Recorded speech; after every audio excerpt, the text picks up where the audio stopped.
Naglalaba po si Elio ng damit niya. Marunong pala maglaba si Elio. Si Elio po, matino po to ha. Matino yan. Yan napa-check up na natin. Matino naman si Elio, kailangan lang niya ng alaga, aruga ng tunay na pamilya. Kumbaga parang lang naman siya nung nakaraan, parang na-depress lang siya. Pero ngayon okay na siya. Dahil nakausap naman niya yung tita niya.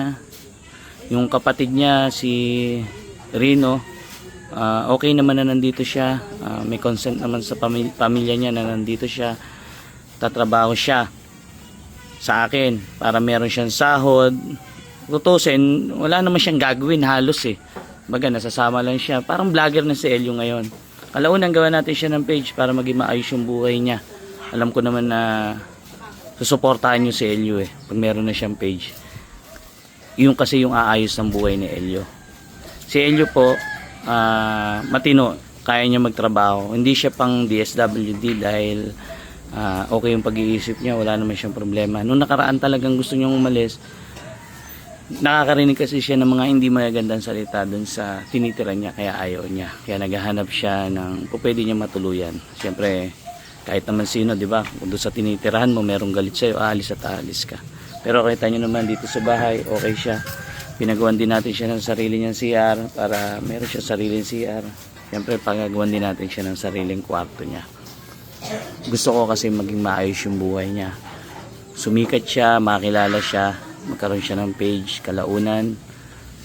Yung mag-vlog siya. Kasi pangarap niya sumikat kung maging vlogger siya pagdating na araw, magiging maganda yung buhay niya. Diba? Kumaga ito, lahat ng ginagawa natin na to is para sa kanya, hindi po para sa amin. Kung ito man kumita, yung mga ginagawa namin para sa kanya, yung mga video na ginagawa natin kumita, para sa kanya rin po yun. Pambili niya ng gamit, pambili niya ng pagkain, pambili niya ng cellphone para sa pag-uumpisa sa pagbablog. Diba? Kailangan din niya ng sasakyan. Diba? May motor din siya. Para maging maging maayos talaga. Kukuha din natin siya ng barangay clearance, sedula, lahat ng mga requirements na nawala niya, kailangan ayusin natin. BIR, dapat meron din siya. Kailangan siyang maging okay. Pero step by step ang lahat. Hindi naman kasi pwedeng biglaan lahat. Siyempre kailangan natin siya i-training para maging isang magaling na vlogger, maging maayos. Diba? Matutong makisalamuha kahit kanino. Makisama. Yan. Maging mabuting tao, siyempre. Yun ang pinaka-importante. Marunong siya maglaba.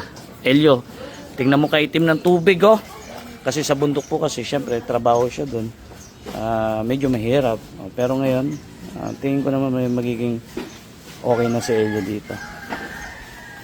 Sana tuloy-tuloy at maging okay siya pagdating ng araw, may mapagmalaki siya sa pamilya niya at makapag-asawa pa siya.